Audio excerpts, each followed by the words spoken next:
안녕하세요. 8월 26일 아침 기도회 함께 시작하도록 하겠습니다. 오늘 함께 드릴 찬양은 내 모습 이대로라는 찬양입니다. 함께 찬양하도록 하겠습니다.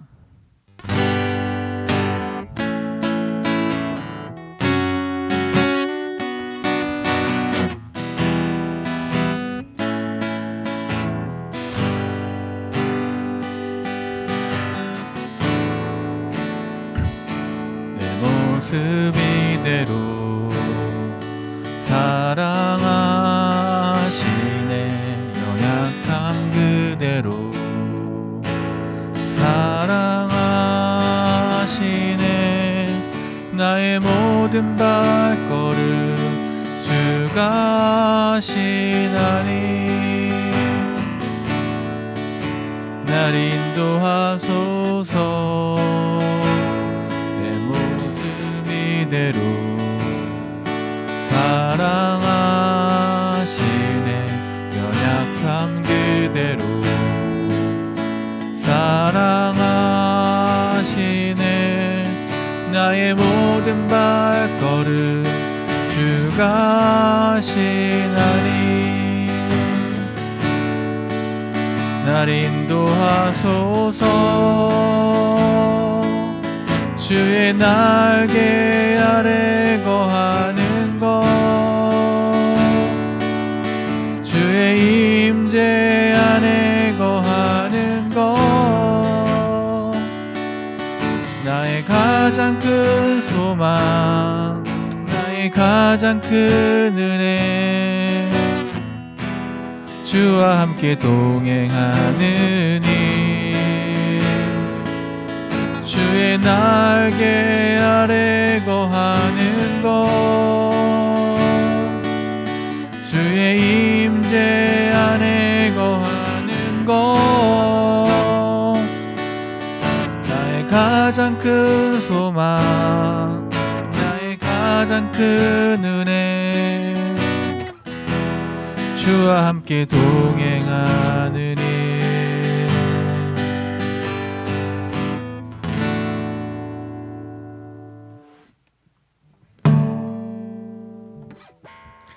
네, 오늘 함께 읽으실 본문은 열왕기상 21장 17절부터 28절까지 말씀입니다. 그때 여호와께서 예언자 엘리야에게 말씀하셨다. 너는 사마리아로 가서 아합 왕을 만나라. 그가 나봇의 포도원을 차지하려고 그리로 내려갔다. 너는 그에게 나 여호와가 이렇게 말한다고 일러주어라. 내가 나봇을 죽이고 그의 포도원까지 빼앗으려고 하느냐? 개들이 나봇의 피를 핥은 곳에서 내 피도 핥을 것이다. 아합이 엘리야를 보고 내 원수야, 네가 나를 찾았느냐 하자 엘리야가 말하였다. 그렇습니다. 내가 당신을 찾았습니다. 당신은 여호와 앞에서 악을 행하는 일에만 전력을 쏟았습니다. 그래서 여호와께서 당신에게 이렇게 말씀하셨습니다. 내가 너에게 재앙을 내려 내 집안의 종이든 자유인이든 남자는 모조리 죽여 느밧의 아들 여로보암의 집과 아히야의 아들 바하사의 집처럼 되게 할 것이다. 이것은 내가 나를 노하게 하고 이스라엘 백성을 죄의 길로 인도하였기 때문이다. 또 여호와께서는 이스라엘의 개들이 당신의 아내 이세벨의 시체를 뜯어먹을 것이라고 말씀하셨으며 당신의 집안 사람 중에 성에서 죽는 자는 개들이 먹고 들에서 죽는 자는 공중의 새들이 먹을 것이라고 말씀하셨습니다. 일찍이 아합처럼 여호와 앞에서 악을 행하는 데만 정신이 팔린 사람도 없었다. 이것은 그의 아내 이세벨이 그를 충동하여 온갖 악을 행하도록 하였기 때문이었다. 아합은 이스라엘 백성이 가나안 땅으로 들어갈 때 여호와께서 쫓아내신 아모리 사람들이 행한 것처럼 우상을 섬기고 온갖 더러운 짓을 하였다. 그는 엘리야의 말을 듣자 자기 옷을 찢고 몸에 삼배를 두르고 금식하며 삼배를 걸친 그대로 잠을 자고 다닐 때에도 침울한 표정으로 조심스럽게 다녔다. 그러자 여호와께서 엘리야에게 다시 말씀하셨다. 아합이 내 앞에서 겸손해진 것을 너는 보았느냐? 그가 내 앞에서 겸손한 태도를 보였으므로 내가 그의 생전에 재앙을 내리지 않고 그의 아들 시대에 가서 그 집안에 재앙을 내리겠다. 아멘. 여러분들은 어떠신지 모르겠지만 저는 관계를 끊는 것이 훨씬 쉬운 사람입니다. 좀 어려운 관계를 계속 이어가려고 하기보다는 친구 관계라면은 그냥 적절한 선에서 손절한다고 하죠. 손절을 하고서 그 다음에는 편하지 않다면 만나지 않는 것을 추구하는 스타일이거든요. 꼭 해야 될 일이 아니라면. 그렇기 때문에 참는 데까지는 가능하면 참아보겠지만 어느 선을 넘어갔을 때 저의 어떤 기준을 넘어갔을 때 그 사람을 그냥 안 보려고 하는 게 좀 속편한 방법이고 그렇게 살아왔던 것 같습니다.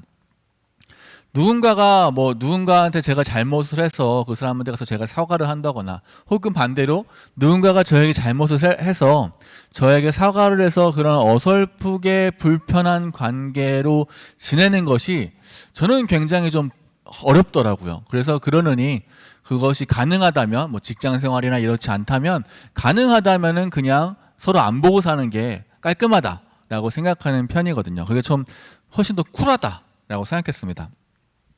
사실 쿨하다라는 관계에 대해서 쿨하다라는 말을 많이 쓰기도 하지만 사실 그 의미는 멋있다라는 의미죠.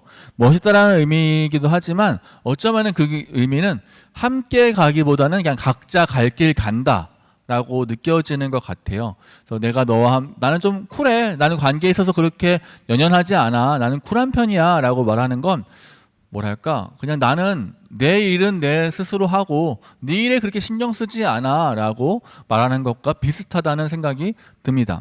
굳이 막 누군가를 집요하게 바꾸려고 하거나 누군가한테 집요하게 뭔가를 가르쳐 주려고 하거나 누군가와 집요하게 막 관계를 쌓아가려고 노력하지 않고 그냥 너는 네 길을 가라 나는 나의 길을 가겠다 이런 식의 관계를 쿨한 관계라고 말하고 저도 그런 것들을 굉장히 좀 추구하고 좋아하는 것 같습니다.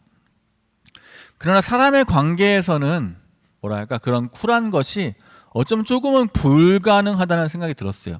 특별히 부부의 관계를 생각해 보면은 사실 수없이 많은 쿨함과 구질구질함 속에서 부부의 관계는 쿨하기보다는 구질구질한 경우가 훨씬 많더라고요.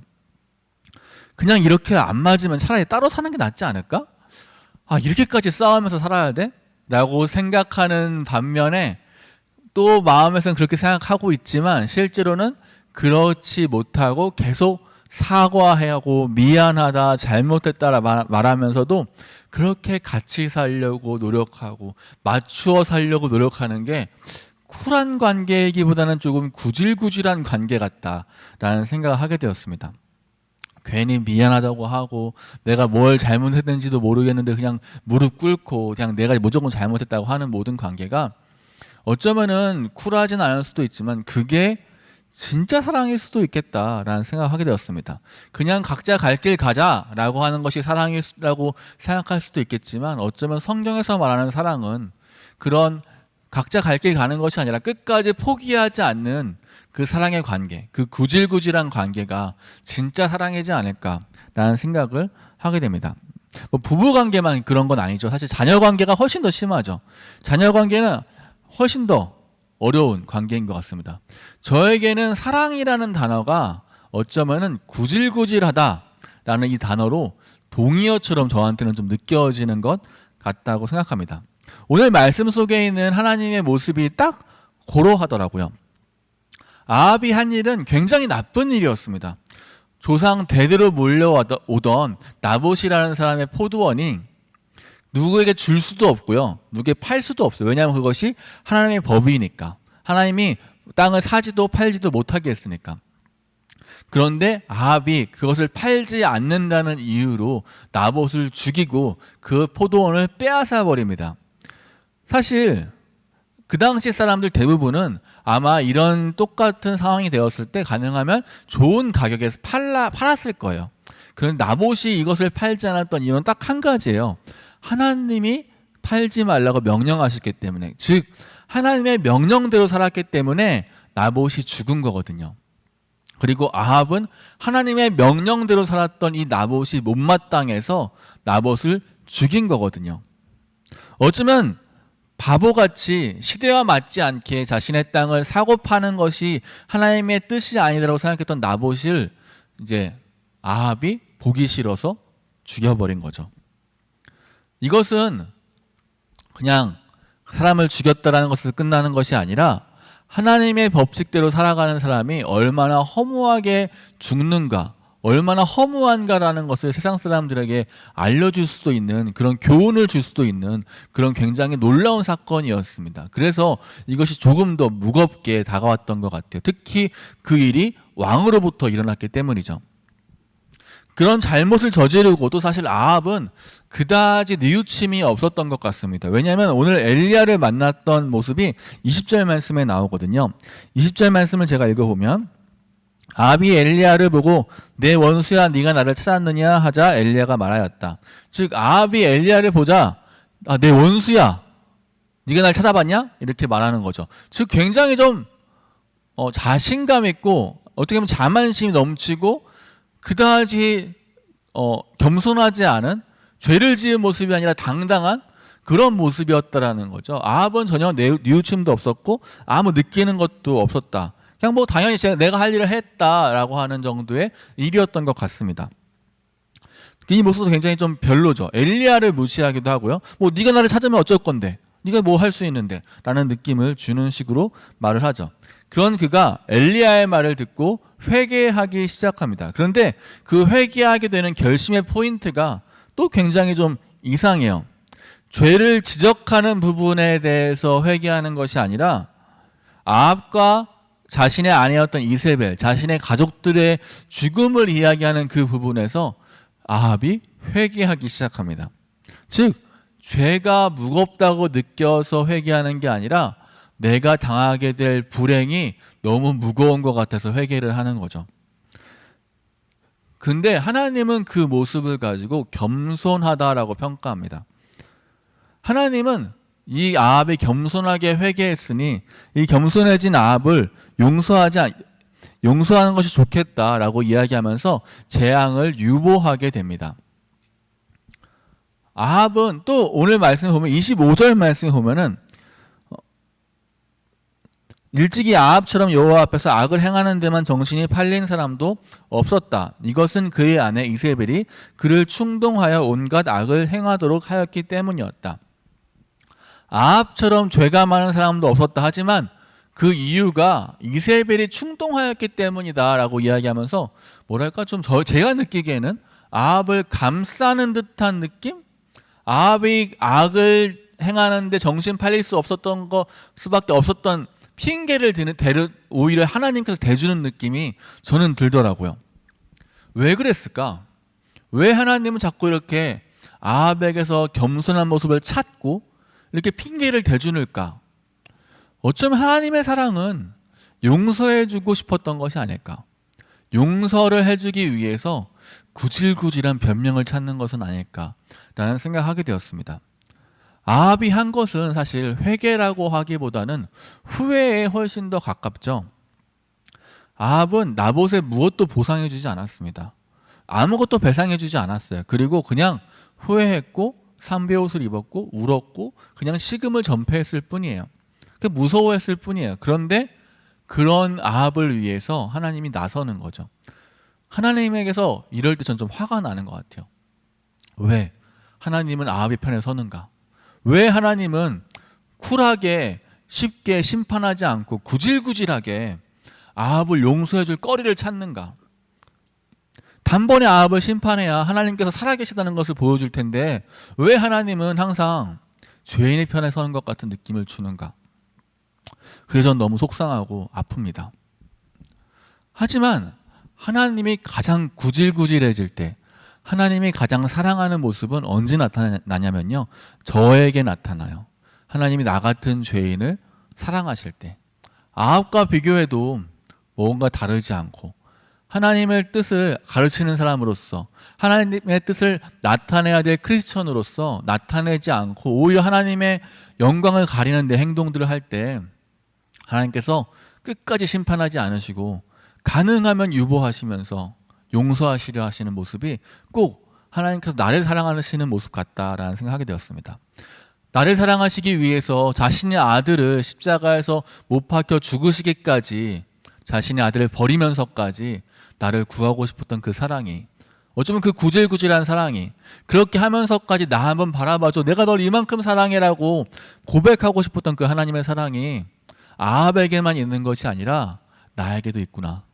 그 사랑이 나에게도 동일하게 역사하고 있구나. 그 은혜가 나에게도 역시 함께하고 있구나라는 것을 우리가 생각했으면 좋겠습니다. 아합은 후회라도 했죠. 하지만 하나님의 십자가 앞에 우리의 행동은 어찌나 냉담한지 모르겠습니다. 하나님, 제가 언제 뭐 죽어달라고 했어요? 하나님, 제가 언제 뭐 이런 거 해달라고 했어요? 하나님, 왜 나한테만 그래요? 왜 나한테만 이렇게 요구해요? 하는 모습이, 어쩌면 그 냉담한 모습이 아합과 별반 다르지 않은 것은 아닌지, 아합보다 더한 것은 아닌지 한번 우리 자신을 돌아볼 수 있는 우리 함께 공동체 성도님들 되셨으면 좋겠습니다. 같이 기도하겠습니다. 하나님, 우리는 하나님을 멀리 두고 싶습니다. 하나님이 우리의 죄와 아무 상관없는 분이셨으면 좋겠습니다. 하지만 하나님은 우리를 사랑하시기 위해, 하나님은 우리를 용서하시기 위해 쿨한 사랑이 아니라, 쿨한 관계가 아니라, 언제든지 끊어버릴 수 있는 그런 관계가 아니라 그렇게 구질구질한 사랑의 관계로 우리를 붙잡아 주십니다. 우리에게 회개하라, 내가 널 용서해 줄게 라고 하면서 용서해 줄 이유만을 찾아다니시는 것처럼 우리가 그 사랑에 반응하기 원합니다. 아합은 최소한 후회라도 하고 겸손한 마음이라도 가졌지만 우리는 하나님 앞에 항상 교만하고 겸손한 마음조차 갖지 않으려 하고 후회조차 하지 않으려 합니다. 하지만 그런 하나님께서도, 그런 우리를 하나님께서도 끝까지 붙잡아 주시는 줄을 믿습니다. 하나님의 그 사랑이 우리를 오늘도 붙드실 줄을 믿고 우리가 다시 한번 그 사랑에 힘입어 다시 한번 하나님께 나아갈 수 있도록 주님 도와주옵소서. 예수님의 이름으로 기도드립니다. 아멘.